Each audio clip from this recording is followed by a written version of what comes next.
चलिए, तो अध्यादेश ना बहुत फेवरेट टॉपिक है किसका, यूपीएससी का। मेंस में खूब क्वेश्चन पूछा अध्यादेश से, है ना। एक क्वेश्चन मैं भी दूंगा आज लिखने के लिए, है ना। तो एक हेडिंग लिखूं, हेडिंग लिखिए, है ना। अध्यादेशों पर सुप्रीम कोर्ट का फैसला, यानी कि सर्वोच्च न्यायालय का फैसला। अध्यादेशों पर सर्वोच्च न्यायालय का फैसला।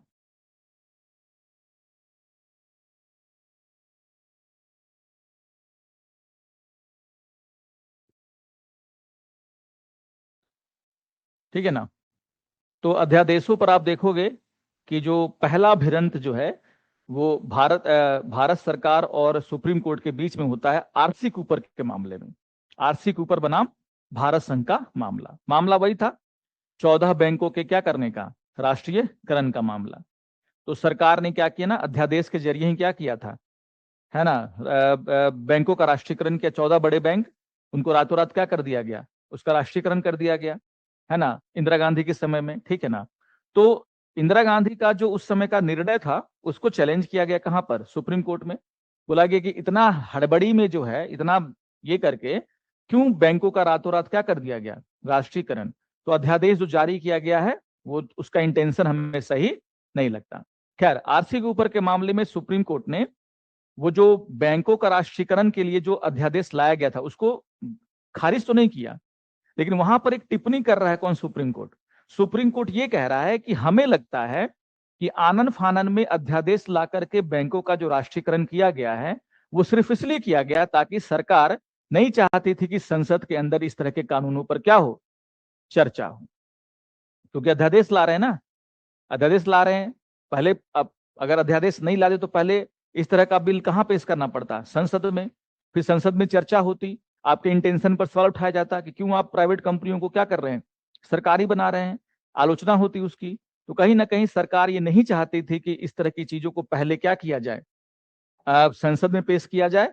वो चाहती थी कि पहले राष्ट्रीयकरण कर देते हैं, देन आफ्टर क्या होगा, जब बिल आएगा संसद में तो हम तो पास करा ही लेंगे, क्योंकि सरकार क्या है, बहुमत में है ना, ये चीजें। तो आरसी कूपर के समय से ही सुप्रीम कोर्ट इस बात को समझ रहा था कि अध्यादेश का दुरुपयोग किया जा रहा है, दुरुपयोग किया जा रहा है। ठीक है ना। और आरसी कूपर के मामले में जैसे ही सुप्रीम कोर्ट ने यह कहा कि इंटेंशन सरकार का सही नहीं लग रहा है, वो जानबूझ करके वेट नहीं किया उसने क्या करने का, संसद के सत्र का शुरू होने का, और रातों रात उसने क्या कर दिया, एक 14 बैंकों का राष्ट्रीयकरण अध्यादेश के मामले से। तो हमें लगता है कि आप सिर्फ संसद में बहस से बचने के लिए क्या आपने लाया, अध्यादेश। जैसे ही ये बात इंदिरा गांधी ने सुनी सुप्रीम कोर्ट की, उनका दिमाग चलने लगा बहुत तेजी से, और 38वां संविधान संशोधन किया उन्होंने। और 38वां संविधान संशोधन इतना खतरनाक संशोधन था जिसमें यह कह दिया गया कि अगर राष्ट्रपति अध्यादेश जारी करेगा तो राष्ट्रपति के आदेश को सुप्रीम कोर्ट में कोई चुनौती नहीं दे सकता, है ना। अगर राष्ट्रपति अध्यादेश जारी करे, अगर राष्ट्रपति आपातकाल की घोषणा करे, तो राष्ट्रपति की घोषणा को कोई भी कोर्ट में चैलेंज नहीं कर सकता। 38वां संविधान संशोधन, ठीक है ना। इमरजेंसी की तैयारी हो चुकी है ना। क्योंकि पता है कि इमरजेंसी जब लगाएंगे तो कुछ लोग जाके क्या करेंगे, इसको चैलेंज करेंगे, कहां पर, सुप्रीम कोर्ट में, है ना, ये चीजें। तो आरसी कूपर के मामले से ही आप देखोगे, समय से ही आप देखोगे कि सुप्रीम कोर्ट और संघ के बीच में, केंद्र सरकार के बीच में जो है अध्यादेश जारी करने की शक्ति को लेकर के कंट्रोवर्सी क्या है, शुरू हो चुका था। तो पहला केस लिखिएगा, ठीक है ना। देखिए, आरसी कूपर, है ना,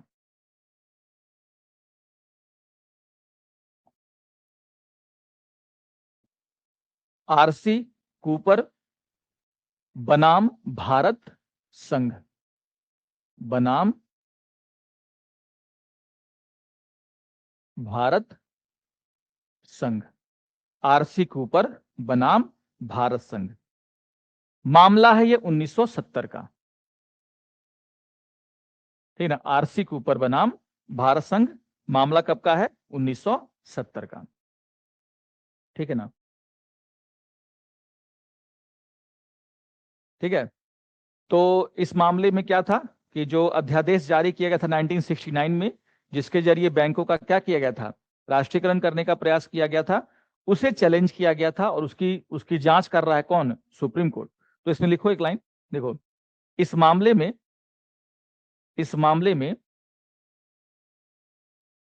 न्यायालय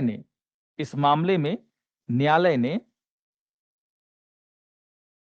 देश का मैं नाम लिखवा रहा हूं, इस मामले में न्यायालय ने बैंकिंग कंपनी, नाम क्या है लिखना, बैंकिंग, हिंदी में लिखना आप लोग, है ना, बैंकिंग लिखने आता है ना, बैंकिंग कंपनी, कंपनी को भी क्या लिखोगे हिंदी में, हिंदी माध्यम वाले को इंग्लिश यूज कर सकते हैं, लेकिन कैसे कर सकते हैं हिंदी में, तो बैंकिंग, हाँ company, banking company under bracket लिखो, है ना, उपक्रमों का अधिग्रहण, उपक्रमों का अधिग्रहण bracket close, banking company under bracket क्या लिखोगे, उपक्रमों का अधिनियम, सॉरी, उपक्रमों का अधिग्रहण अध्यादेश,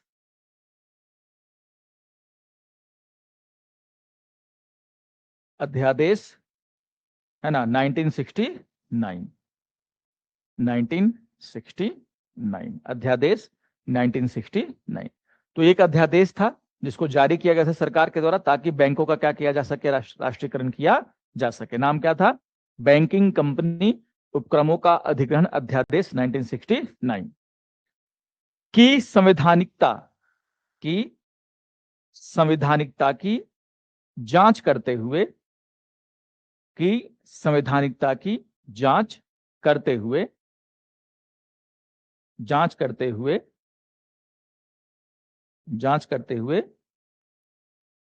महत्वपूर्ण टिप्पणियां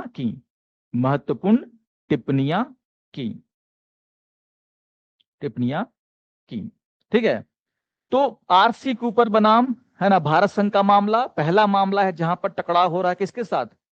सरकार के साथ। सुप्रीम कोर्ट कह रहा है इस मामले में कि जो अध्यादेश जारी किया जाता है किसके द्वारा? राष्ट्रपति के द्वारा, तो उनके अध्यादेश जारी करने के फैसले को सुप्रीम कोर्ट में चुनौती दी जा सकती है, इस आधार पर कि जो आधार है ना कि राष्ट्रपति क्या है? संतुष्ट, राष्ट्रपति की संतुष्टि। अब राष्ट्रपति की संतुष्टि के लिए सरकार ने कोई आधार बताया होगा, है ना, कोई आधार बताया होगा, तो क्या उस आधारों की जांच होनी चाहिए ना, कि सरकार कह रही है कि देखिए बैंकों का राष्ट्रीयकरण इसलिए जरूरी है, इसलिए तुम क्या करो, अध्यादेश जारी कर दो। तो सुप्रीम कोर्ट कह रहा है कि राष्ट्रपति द्वारा जारी किए गए अध्यादेश के फैसले को सुप्रीम कोर्ट में क्या की जा सकती है? चुनौती दी जा सकती है, इस आधार पर कि राष्ट्रपति को जो आधार बताया गया क्या करने के लिए, अध्यादेश जारी करने के लिए, वो आधार अपने आप में उचित था या अनुचित। क्या देश में ऐसा सिचुएशन था कि इस कानून की अति आवश्यकता थी? तो हम राष्ट्रपति के फैसले को एक्चुअली में जज नहीं कर रहे हैं, हम किस चीज को जज कर रहे हैं? हम जज कर रहे हैं उस आधार की, सरकार ने जो आधार बताया, राष्ट्रपति के सामने रखा कि देखिए बैंकों की कंपनियों का क्या करना है, राष्ट्रीयकरण करना है, इस कारण से आप अध्यादेश जारी कीजिए, ये कारण है। उस कारणों की तो जांच हो सकती है ना। अगर हमने ही झूठ बोल दिया तुम्हें कि इस कारण से ये काम करना है, तो अगर हमने आधार ही झूठ बताया है तो अध्यादेश भी क्या है? गलत है। मेरी बात समझ में आ रही है? अगर आधार, अध्यादेश जारी करने का आधार ही गलत है, मनगढ़ंत है, तो पूरा अध्यादेश ही क्या है? गलत है। तो आरसी कूपर के मामले में सुप्रीम कोर्ट सबसे पहली बात तो ये कह रहा है कि राष्ट्रपति के द्वारा अध्यादेश जारी अगर करने का फैसला किया गया है तो राष्ट्रपति के फैसले को चुनौती दी जा सकती है। कहां? न्यायालय में। किस आधार पर चुनौती दी जा सकती है? तो कहा कि जिस आधार पर अध्यादेश जारी किया गया है, अगर वो आधार मनगढ़ंत है ना, अगर उसमें विवेकहीन आधार है, सही आधार नहीं है, तो हम उस आधार की जांच कर सकते हैं। और हमें लगेगा कि आधार ही गलत है तो हम अध्यादेश को क्या कर सकते हैं? शून्य भी घोषित कर सकते हैं, क्योंकि दो ही कंडीशन तो हैं। पहला कंडीशन क्या था? कि संसद सत्र में ना हो, और दूसरा कंडीशन क्या है? कि देश में ऐसा सिचुएशन है जिसमें राष्ट्रपति को लगता है कि इस कानून की क्या है? आवश्यकता। तो वो आधार होना चाहिए ना उसके लिए कि ये सिचुएशन था, इसलिए हमें इस कानून की क्या है? आवश्यकता थी। अगर वो आधार ही गलत है, इसका मतलब सरकार ने जानबूझ करके क्या किया है? सिर्फ इसलिए अध्यादेश जारी करवाया है ताकि वो संसद में चर्चा से क्या हो सके, बच सके। ठीक है ना। इसी के बाद इंदिरा गांधी क्या करेंगे, 38वां संविधान संशोधन बोलेंगे, राष्ट्रपति के आदेश को तुम चुनौती नहीं दे सकते। तो लिखिए टिप्पणियां की है ना, और उसके बाद एक नया पॉइंट बनाओ। लिखो लिखो, सर्वोच्च न्यायालय ने कहा, सर्वोच्च न्यायालय ने माना, लिखो, सर्वोच्च न्यायालय ने माना, सर्वोच्च न्यायालय ने माना कि अध्यादेश को लागू करने के, कि अध्यादेश को लागू करने के राष्ट्रपति के फैसले को, राष्ट्रपति के फैसले को इस आधार पर, राष्ट्रपति के फैसले को इस आधार पर, इस आधार पर चुनौती, इस आधार पर चुनौती दी जा सकती है, इस आधार पर चुनौती दी जा सकती है, दी जा सकती है कि तत्काल कार्रवाई, दी जा सकती है कि तत्काल कार्रवाई की आवश्यकता ही या नहीं, तत्काल कार्रवाई की आवश्यकता थी या नहीं, थी या नहीं, और और और अध्यादेश को, और अध्यादेश को, अध्यादेश को मुख्य रूप से, अध्यादेश को मुख्य रूप से विधायिका में बहस और चर्चा, मुख्य रूप से विधायिका में बहस और चर्चा, बहस और चर्चा से बचने के लिए, बहस और चर्चा से बचने के लिए, बचने के लिए पास किया गया था, पास किया गया था, पास किया गया था। तो आप देखोगे 1970 में आरसी कूपर बनाम भारत संघ का मामला, सुप्रीम कोर्ट ये कह रहा, अगर क्वेश्चन आपसे पूछा जाए कि क्या अध्यादेश जारी करने की शक्ति जो है राष्ट्रपति के पास, अगर राष्ट्रपति इसका फैसला लेता है तो क्या राष्ट्रपति के फैसले को न्यायालय में चुनौती दी जा सकती है, तो आरसी कूपर के मामले में सुप्रीम कोर्ट कह रहा है कि चुनौती दी जा सकती है। हम इस बात की जांच कर सकते हैं कि जो आधार बता करके क्या किया गया, अध्यादेश जारी किया गया है, वो आधार सही में एग्जिस्ट करता है या नहीं करता है। और सिर्फ विधायिका में चर्चा से बचने के लिए सरकार ने क्या किया है, अध्यादेश को जारी किया है या नहीं। ठीक है ना। अब जैसे ही ये मामला, यानी कि सुप्रीम कोर्ट ने साफ साफ कहा कि राष्ट्रपति के आदेश को चुनौती दिया जा सकता है, न्यायिक समीक्षा के अंदर आता है क्या, राष्ट्रपति का अध्यादेश जारी करने का शक्ति। अब माथा ठनक गया किसका, इंदिरा गांधी की सरकार का। उन्होंने किया 38वां संविधान संशोधन और बोला कि अध्यादेश जारी करने का जो फैसला है राष्ट्रपति का, वो न्यायिक समीक्षा के अधीन नहीं आता। यानी कि अगर राष्ट्रपति ने न्याय अध्यादेश जारी कर दिया तो उस फैसले को आप सुप्रीम कोर्ट या किसी अन्य न्यायालय में चुनौती नहीं दे सकते। ठीक है ना। फिर आगे चल करके जब इमरजेंसी हटता है तो फिर होता है 44वां संविधान संशोधन।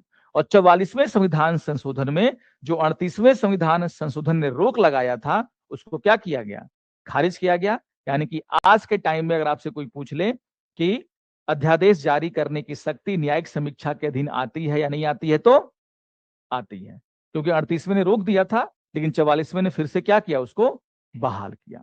तो लिखिए नेक्स्ट पॉइंट है ना, देखिए समझ गए ना। पहला तो केस क्या है, आरसी के ऊपर का मामला, जिसमें सुप्रीम कोर्ट कह रहा है कि अध्यादेश जारी करने की शक्ति जो है वो क्या है, न्यायिक समीक्षा के अधीन आती है। और इसी न्यायालय के इस निर्णय को बदलने के लिए क्या किया गया, 38वां संविधान संशोधन किया गया, जिसमें लिखवाया गया कि अध्यादेश जारी करने की शक्ति न्यायिक समीक्षा के अधीन नहीं आता है, न्यायालय में आप उसको चुनौती नहीं दे सकते। ठीक है ना। तो लिखिए, देखो, न्यायालय के इस फैसले को बदलने के लिए, न्यायालय के इस फैसले को बदलने के लिए 38वां संविधान संशोधन,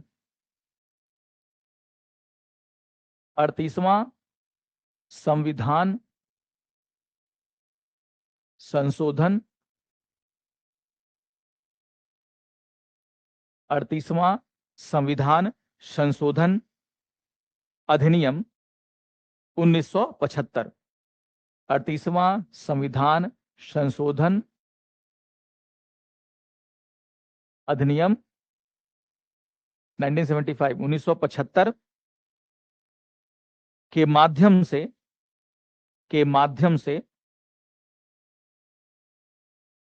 अनुच्छेद 123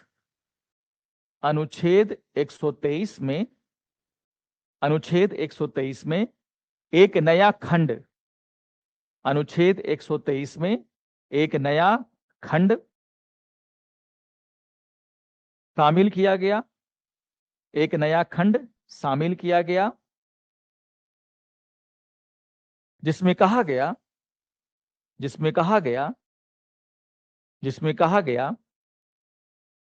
कि अध्यादेश, जारी करते समय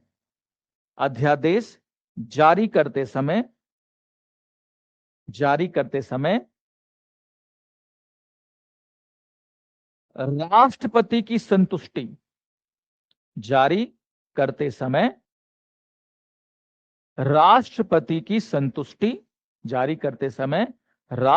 की संतुष्टि अंतिम होगा, राष्ट्रपति की संतुष्टि अंतिम होगी, है ना, होगी लिखना, राष्ट्रपति की संतुष्टि अंतिम होगी। इसका मतलब क्या होता है? अंतिम होगी का मतलब क्या? कि आप उसके फैसले को न्यायालय में चुनौती नहीं दे सकते।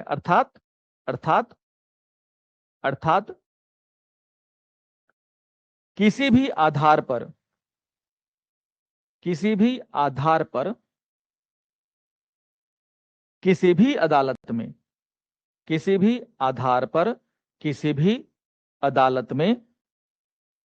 अदालत में इस पर सवाल नहीं उठाया जा सकता, तो 38वां संविधान संशोधन किया ही इसलिए गया था ताकि सुप्रीम कोर्ट की शक्ति को क्या किया जा सके, कम किया जा सके। तो उसमें 2-3 बातें थी। पहला बात तो लिख दिया अध्यादेश को लेकर के कि राष्ट्रपति अगर अध्यादेश जारी करते हैं तो उनकी संतुष्टि जो है वो क्या होगी, अंतिम होगी। उसी तरीके से उसमें एक और बात थी, जब हम लोग पढ़ेंगे इमरजेंसी तो फिर से 38वां संविधान संशोधन का क्या होगा, जिक्र होगा। तो उसमें भी यही लिख दिया गया 38 कि अगर राष्ट्रपति क्या करते हैं, आपातकाल के लिए घोषणा करते हैं तो उनके भी घोषणा को चुनौती नहीं दिया सकता। तो इस तरह की बातें लिख करके सुप्रीम कोर्ट का पर काट रही थी कौन, इंदिरा गांधी। बोला कि तुम्हारी न्यायिक समीक्षा को ही खत्म कर देते हैं, रुक जाओ, है ना। तो तुम राष्ट्रपति के निर्णय का क्या कर सकते हो, समीक्षा ही नहीं कर सकते हो। बहुत आरसी के ऊपर के मामले में तुमने तो कह दिया कि हम क्या करेंगे, न्यायिक समीक्षा करेंगे, तुम्हारी शक्ति ही छीन लेते हैं, ठीक है ना।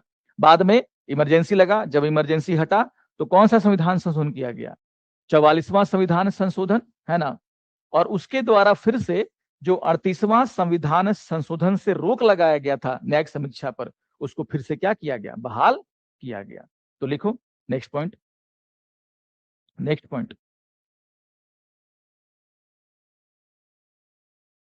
लिखो 44वां संविधान संशोधन अधिनियम 1978, है ना। 44वां संविधान संशोधन अधिनियम 1978 के द्वारा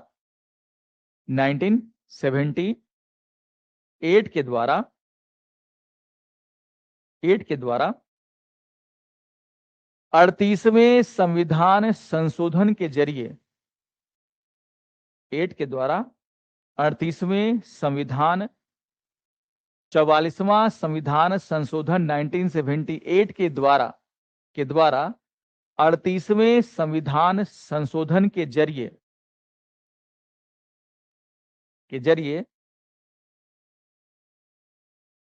जोड़े गए खंड को हटा दिया गया,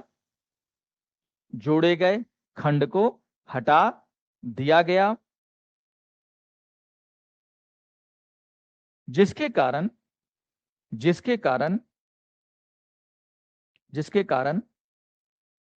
अध्यादेश जारी करने की, जिसके कारण अध्यादेश जारी करने की, अध्यादेश जारी करने की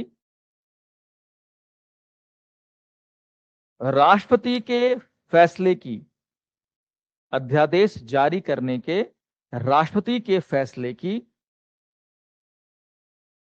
राष्ट्रपति के फैसले की न्यायिक समीक्षा, न्यायिक समीक्षा का रास्ता राष्ट्रपति के, क्या लिखो, क्या हूं, कहां छूट गया, राष्ट्रपति के फैसले की न्यायिक समीक्षा, राष्ट्रपति के फैसले की न्यायिक समीक्षा का रास्ता फिर से खुल गया, का रास्ता फिर से खुल गया। ये क्वेश्चन बार बार पूछा है ना, इसे लेकर के यूपीएससी तक ये क्वेश्चन को पूछता है कि क्या अध्यादेश जारी करने की शक्ति जो है राष्ट्रपति की, वो न्यायिक समीक्षा के अधीन आती है या नहीं आती है।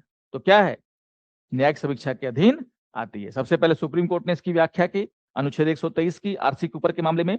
इंदिरा गांधी को यह पसंद नहीं आया, उन्होंने 38वां संविधान संशोधन किया, बोला कि नहीं कर सकते हो न्यायिक समीक्षा, लेकिन फिर से 44वें संविधान संशोधन से उस खंड को क्या कर दिया गया, समाप्त कर दिया गया। आज अगर अध्यादेश जारी होगा, राष्ट्रपति अगर करता है, और मुझे लगता है कि जो अध्यादेश जिस आधार पर जारी किया गया है वो आधार सही नहीं है, तो हम उसको जाकर क्या कर सकते हैं, चैलेंज कर सकते हैं, और न्यायालय उस आधार की जांच कर सकता है जिस आधार पर अध्यादेश क्या किया गया है, जारी किया गया है। ठीक है ना, ये चीजें, तो ये बहुत ही गंभीर मसला किया किसने, सुप्रीम कोर्ट ने।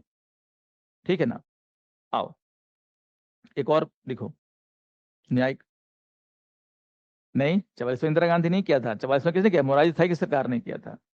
42वां किया था इंदिरा गांधी ने, जिसको मिनी कॉन्स्टिट्यूशन ऑफ इंडिया कहा जाता है, उसमें तो भर भर के उन्हें चेंज किया है ना ये चीजें, है उस, हाँ, तो 44वां संविधान संशोधन किया ही इसलिए गया था ताकि जो 38वां और 42वां संविधान संशोधन है, जिसने कुछ गलत चीजें ऐड कर दी किसमें, संविधान में, उसको क्या किया जा सके, ठीक किया जा सके।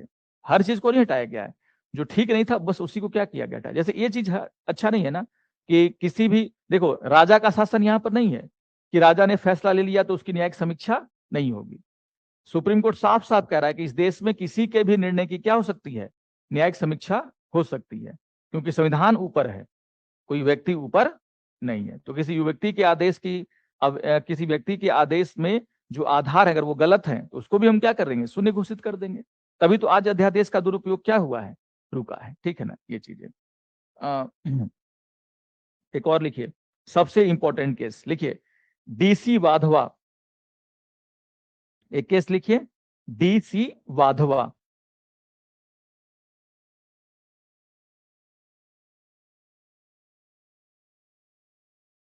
डीसी वाधवा,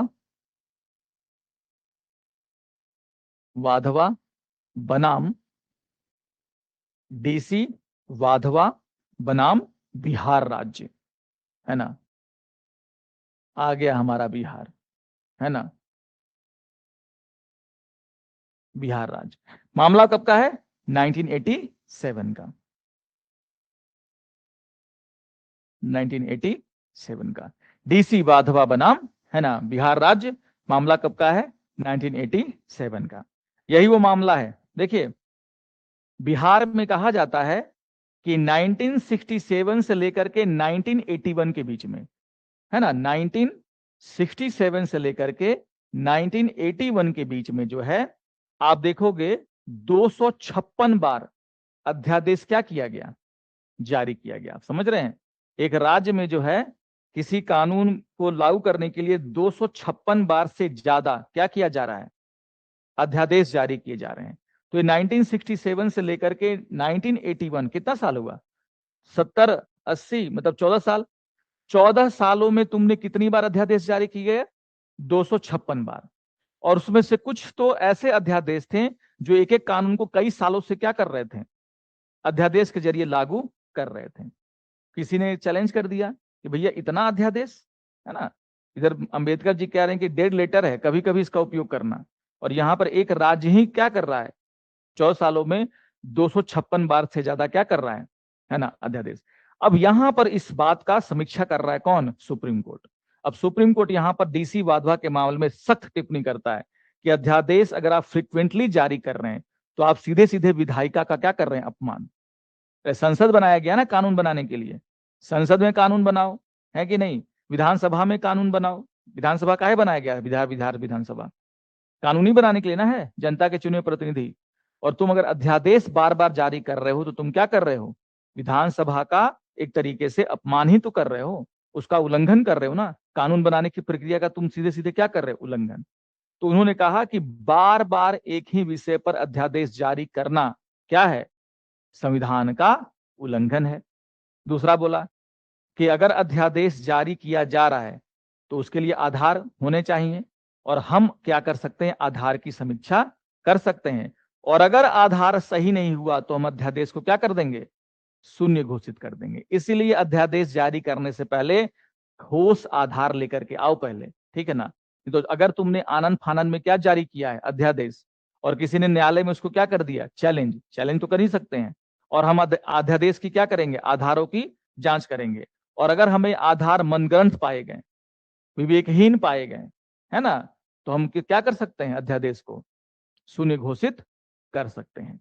ये जो मारा है डायलॉग किसने? सुप्रीम कोर्ट ने इस मामले में, ठीक है ना। उसके बाद से किसी सरकार की हिम्मत नहीं हुई कि वो मनगढ़ंत तरीके से क्या करे? अध्यादेश जारी करे, क्योंकि कोई ना कोई चैलेंज कर देगा, और चैलेंज करेगा तो सुप्रीम कोर्ट पूछेगा सरकार से कि क्या आधार था भाई?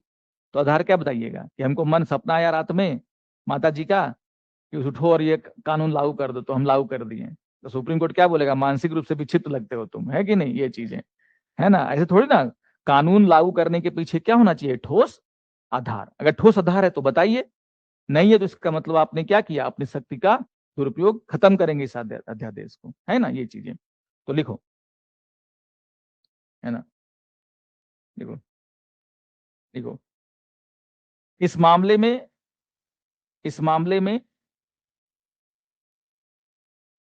क्या, अच्छा ऐसे यह मामला, ऐसे लिखो, यह मामला बिहार में, यह मामला बिहार में 1967, यह मामला बिहार में 1967 और 1981 के बीच, 1967 और 1981 के बीच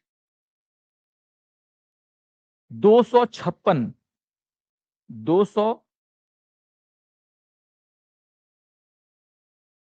अध्यादेशों,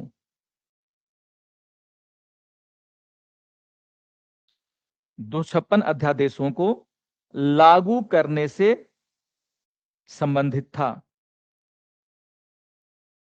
लागू करने से संबंधित था, लागू करने से संबंधित था, है ना। इनमें से कुछ अध्यादेश लिखो,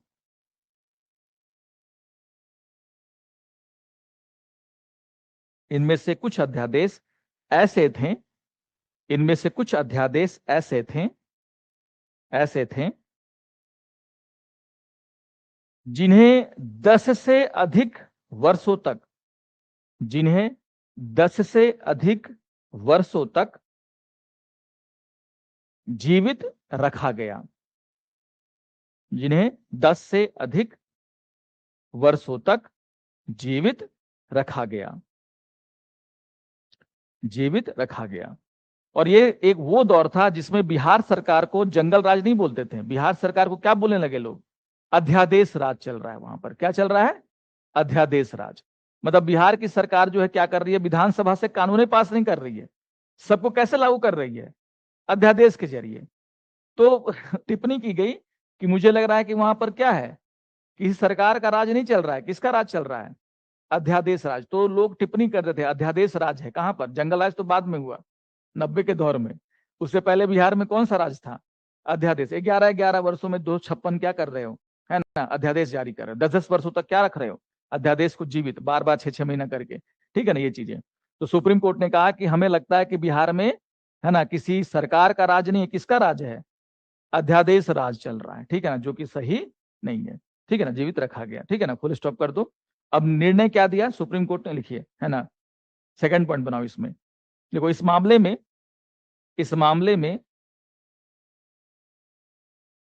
सर्वोच्च न्यायालय ने कहा कि इस मामले में सर्वोच्च न्यायालय ने कहा इस मामले में सर्वोच्च न्यायालय ने कहा कहा कहा कि अध्यादेश जारी करने की शक्ति का इस्तेमाल अध्यादेश जारी करने की शक्ति का इस्तेमाल खास परिस्थितियों में ही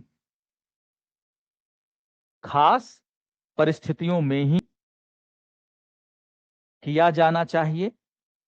खास परिस्थितियों में ही किया जाना चाहिए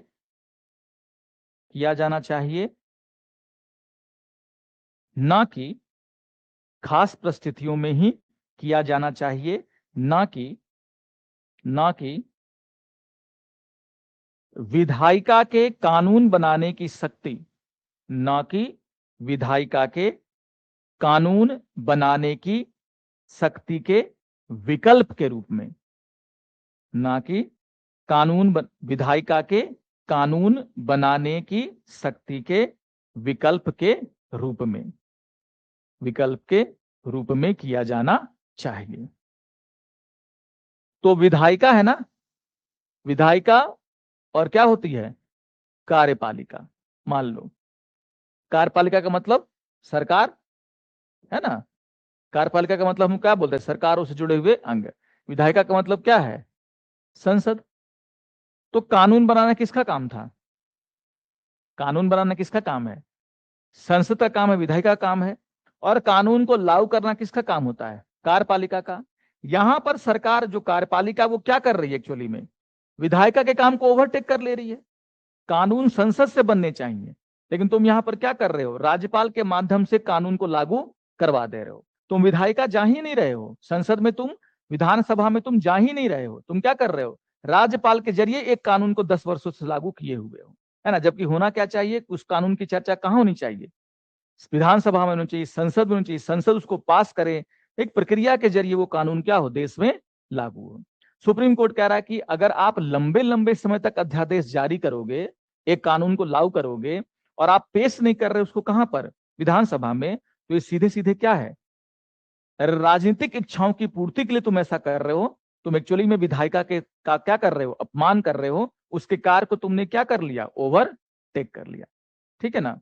तो विधायी शक्ति जो है, अध्यादेश जारी करने की शक्ति का जो इस्तेमाल है, वो खास परिस्थितियों में ही किया जाना चाहिए, जब संसद का सत्र नहीं चल रहा हो और देश में क्या हो, सिचुएशन ऐसा हो जब उस कानून की हमें क्या पड़ जाए, अति आवश्यकता, तब आप इसका इस्तेमाल कर सकते हैं। लेकिन फ्रिक्वेंटली करने का मतलब क्या, देश में इतना बड़ा कौन सा इमरजेंसी आ गया है कि हर बार तुमको कानून को लागू करने की जरूरत पड़ रही है अध्यादेश के माध्यम से।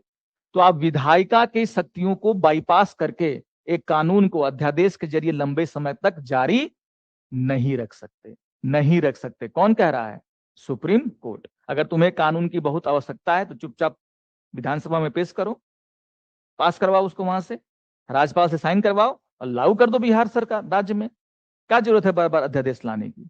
यानी कि तुम्हारा इंटेंशन क्या है कि उस कानून पर तुम चर्चा करने से क्या कर रहे हो, बचना चाहते हो, इसलिए तुम उसको पेश ही नहीं कर रहे हो, कहां पर, विधानसभा में, लैप्स होने दे रहे हो। और जब विधानसभा का सत्र खत्म हो जा रहा है तो फिर उसको अध्यादेश के जरिए क्या कर दे रहे हो, लागू, है ना। तो आप क्या कर रहे हैं, विधायिका की शक्तियों को बाई पास, ऐसा करना संविधान के खिलाफ जाएगा, ठीक है ना। पहली बात तो ये कह दिया, ठीक है ना, कि एक ही विषय पर बार बार आप अध्यादेश जारी नहीं कर सकते, ठीक है ना। आगे लिखो, है ना, लिखो, लिखो, इस शक्ति का उपयोग, नेक्स्ट पॉइंट बना के लिखो, इस शक्ति का उपयोग राजनीतिक उद्देश्यों की पूर्ति के लिए नहीं किया जा सकता। इस शक्ति का उपयोग राजनीतिक उद्देश्यों की पूर्ति के लिए नहीं किया जा सकता।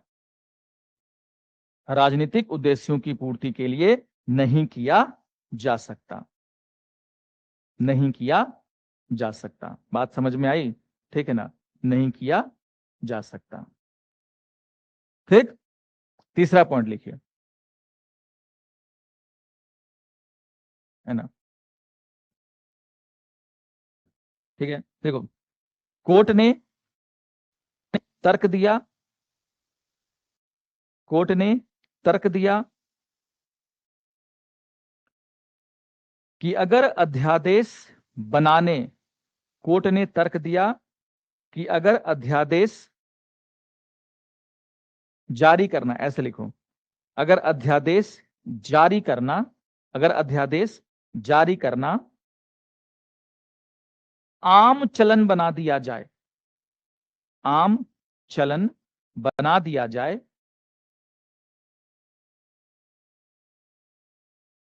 आम चलन बना दिया जाए, तो न्यायालय, तो न्यायालय फिर से जारी किए गए अध्यादेशों को, तो न्यायालय फिर से जारी किए गए अध्यादेशों को, अध्यादेशों को रद्द कर सकता है, अध्यादेशों को रद्द कर सकता है, रद्द कर सकता है, रद्द कर सकता है। बात समझ में आ गई? सुप्रीम कोर्ट ने भड़का दिया किसको? सरकारों को, कि एक ही विषय पर बार बार क्या निकाल रहे हो तुम, अध्यादेश। तो उसको तुम जाके विधायिका में पेश करो चुपचाप। विधायिका इतनी ही तुमको जरूरत लग रही है उस कानून की, तो विधायिका में क्या करो, पेश करो, वहां से उसको पास करवाओ, साइन करवाओ राष्ट्रपति या राज्यपाल से, और क्या कर दो, लागू कर दो। पूरा का झंझट खत्म ही। बार बार अध्यादेश क्या है निकाल रहे हो? इसका मतलब तुम्हारा उद्देश्य क्या है? अलग है। राजनीतिक उद्देश्य हो सकता है, कुछ अन्य उद्देश्य हो सकता है, लेकिन आप इस तरह की शक्ति को, बार बार आप एक ही विषय में क्या निकालोगे, अध्यादेश, तो फिर हम न्यायिक समीक्षा करेंगे, और न्यायिक समीक्षा करके हो सकता है कि हम उसको क्या कर दें, शून्य घोषित कर दें। जैसे ही डीसी वाधवा का केस आता है, उसके बाद से अध्यादेश का जो दुरुपयोग का जो चलन था वो क्या हो जाता है, बंद। क्योंकि अब न्यायालय खुल के बोल रहा है कि हम न्यायिक समीक्षा करेंगे, उन आधारों की भी न्यायिक समीक्षा करेंगे जिस आधार पर तुम क्या कर रहे हो, अध्यादेश जारी कर रहे हो। दूसरा, वो बोल रहा है कि एक ही विषय पर लगातार अध्यादेश जारी करना क्या है, वो संविधान का उल्लंघन है, हम इंटरफेयर करके उसको क्या कर देंगे, शून्य घोषित कर देंगे। तो डीसी वाधवा का जो मामला है वो एक लैंडमार्क जजमेंट है, सबसे इंपॉर्टेंट जजमेंट से क्या है, एक माना जाता है, जिसने संविधान के एक प्रावधान के दुरुपयोग को रोकने का क्या किया, काम किया। ठीक है ना। इस मामले में जो बातें कही डीसी वाधवा के मामले में, आगे चल करके कुछ और केसेस में रिपीट कर रहा है कौन, सुप्रीम कोर्ट, कि राजनीतिक उद्देश्यों की पूर्ति के लिए अध्यादेश का इस्तेमाल नहीं किया जाना चाहिए। ठीक है ना, ये चीजें। तो डीसी वाधवा बनाम बिहार राज्य का मामला आया, जिसमें बिहार सरकार को खरी खोटी सुनाई गई, और पूरे देश के लिए एक लैंडमार्क जजमेंट ये बन गया। ठीक है ना, ये चीजें। तो साफ साफ ये है, यूपीएससी स्टेटमेंट देगा, बीपीएससी भी स्टेटमेंट दे सकता है। क्या देगा, कि क्या एक ही विषय पर बार बार अध्यादेश जारी किया जा सकता है? तो नहीं किया जा सकता। क्यों? क्योंकि डीसी वाधवा के मामले में सुप्रीम कोर्ट क्या कह रहा है, कि एक ही विषय पर बार बार अध्यादेश जारी करना संविधान का क्या है, उल्लंघन। और हम अगर ऐसा देख लेंगे तो हम इसको क्या करेंगे, शून्य घोषित कर देंगे, है ना, ये चीजें। तो समझिए इस बात को, कि सुप्रीम कोर्ट के आदेशों के जो इंपॉर्टेंट स्टेटमेंट होते हैं वही एग्जाम में क्या बन जाते हैं, क्वेश्चन। ठीक है ना, ये चीजें। ठीक है, कोई डाउट हुआ तुमको, है ना? ठीक है, लिखो, एक और केस लिखो। यहां पर कोई डाउट है ना? लिखो एक और केस, कृष्ण कुमार सिंह बनाम बिहार राज्य, है ना। एक और केस है जो बिहार से जुड़ा हुआ है, कृष्ण कुमार सिंह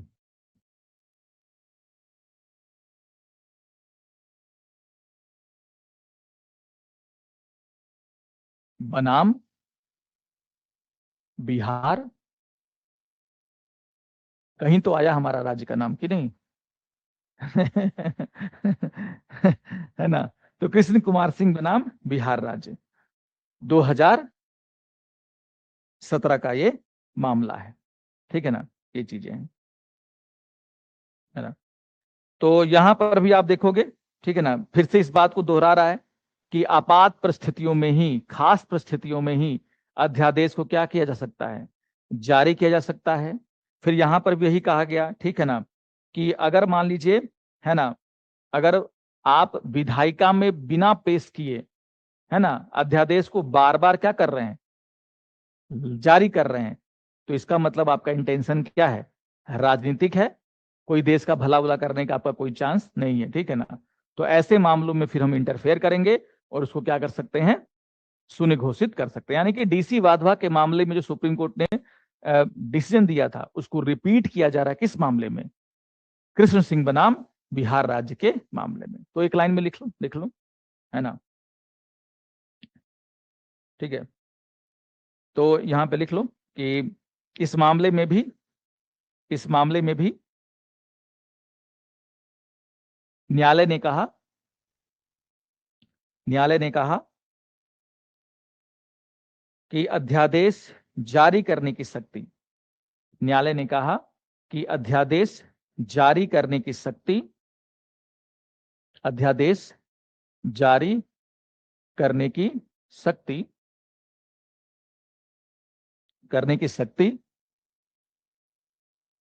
एक आपातकालीन शक्ति है, एक आपातकालीन शक्ति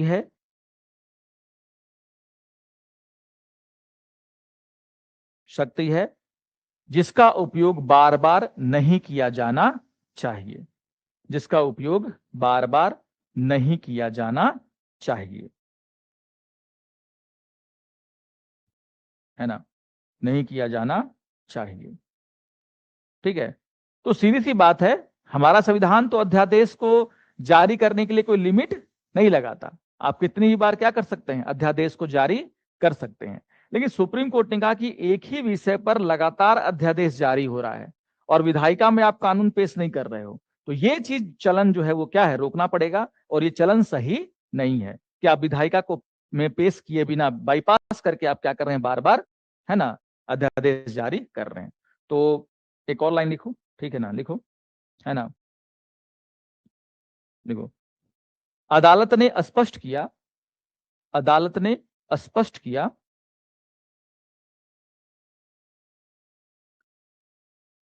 कि ऐसी परिस्थितियां हो सकती हैं, ऐसी परिस्थितियां हो सकती हैं, ऐसी परिस्थितियां हो सकती हैं जो एक अध्यादेश को, जो एक अध्यादेश को फिर से जारी करने की अनुमति देता हो, जो एक अध्यादेश को फिर से जारी करने की अनुमति देता हो, देता हो, लेकिन, देता हो, लेकिन, लेकिन, लेकिन अध्यादेश को, लेकिन अध्यादेश को, अध्यादेश को विधायिका के समक्ष लाए बिना, अध्यादेश को विधायिका के समक्ष लाए बिना, लाए बिना बार बार फिर से लागू करना, लाए बिना बार बार फिर से लागू करना,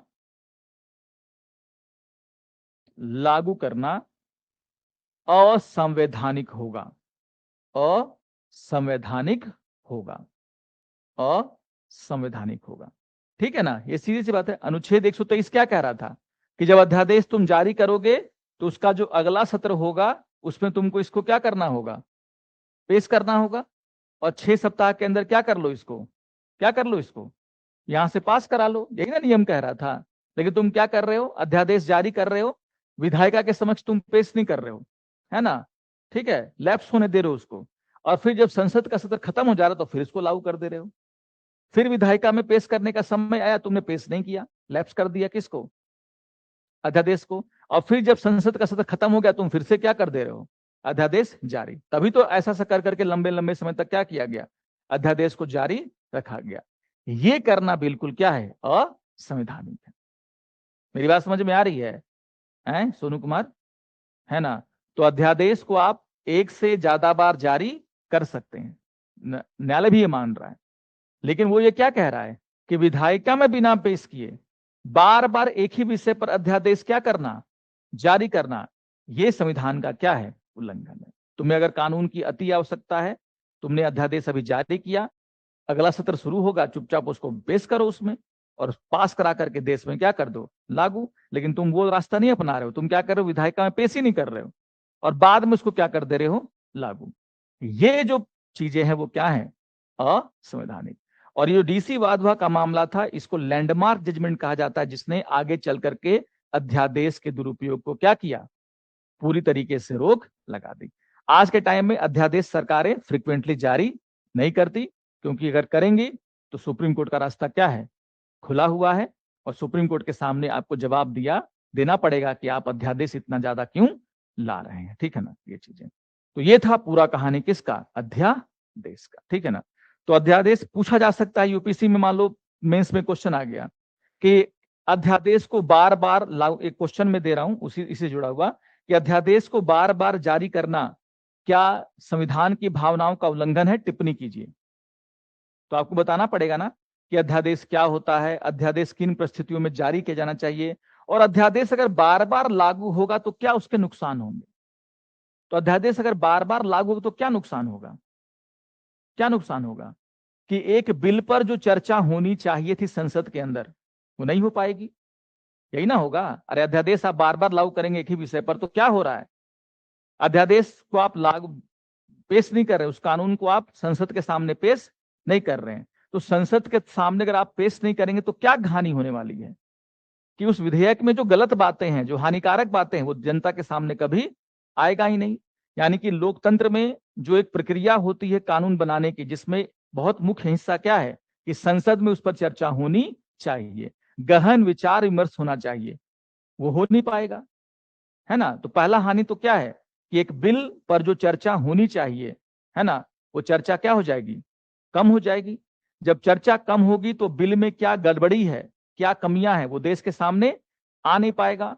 और तीसरा क्या लिख सकते हो कि सरकार अध्यादेश के मामले से के माध्यम से क्या करेगी, एक गलत कानून को, एक हानिकारक कानून को क्या करेगी, देश के ऊपर थोप देगी, है ना। तो वो गलत कानून देश में क्या होता रहेगा, लागू होता रहेगा। तो ये लोकतंत्र को भी कमजोर करेगा, है ना, संसद की गरिमा को क्या करेगा, नुकसान पहुंचाएगा, है ना। एक विधेयक पर जो चर्चा होनी चाहिए, जो कमियां पता होनी चाहिए, वो नहीं पता चलेगा, ठीक है ना। सरकार इससे क्या हो सकती है, निरंकुश हो सकती है ना, ये चीजें। तो ये सब क्या है, इसके अवगुण है, वो लिखना पड़ेगा ना वहां पर कि अध्यादेश बार बार जारी करने के क्या नुकसान हो सकते हैं, ठीक है ना, ये चीजें। इसीलिए अंबेडकर जी ने क्या कहा था कि अनुच्छेद 121 मृत अवस्था में रहेगा, खास परिस्थितियों में ही इसका इस्तेमाल किया जाना चाहिए। और इसलिए तुम वहां पर कोट करो कि ब्रिटेन जैसे देशों में, अमेरिका जैसे देशों में अध्यादेश जारी करने की शक्ति नहीं है। अर्थात अध्यादेश जो जारी हम कर रहे हैं, काफी सोच समझ के करने की क्या है, आवश्यकता है। सुप्रीम कोर्ट के जजमेंट का वहां पर क्या करो, उल्लेख करो कि डीसी वाधवा के मामले में सुप्रीम कोर्ट ने क्या कहा, तब ना जाकर के जस्टिफाई कर पाओगे कि बार बार अध्यादेश जारी करना क्या है, असंवैधानिक, है ना। इसीलिए इतना लंबा चौड़ा क्या हुआ डिस्कशन, है ना, ये चीजें। तो एक मेंस का मैं क्वेश्चन लिख दे रहा हूं लिखने के लिए, इसको लिख करके क्या कीजिएगा, लाइएगा।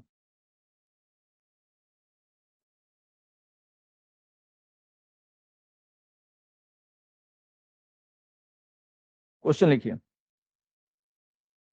अध्यादेश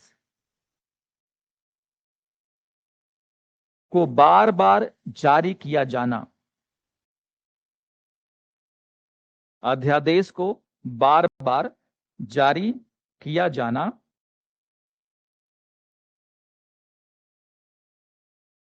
संविधान की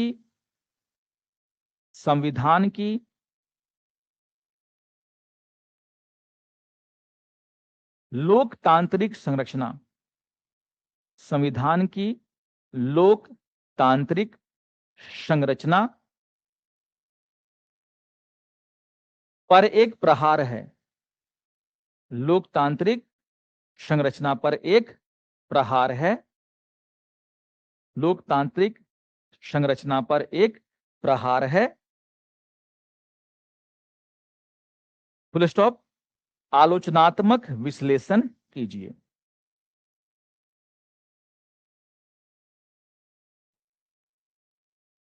आलोचनात्मक विश्लेषण कीजिए।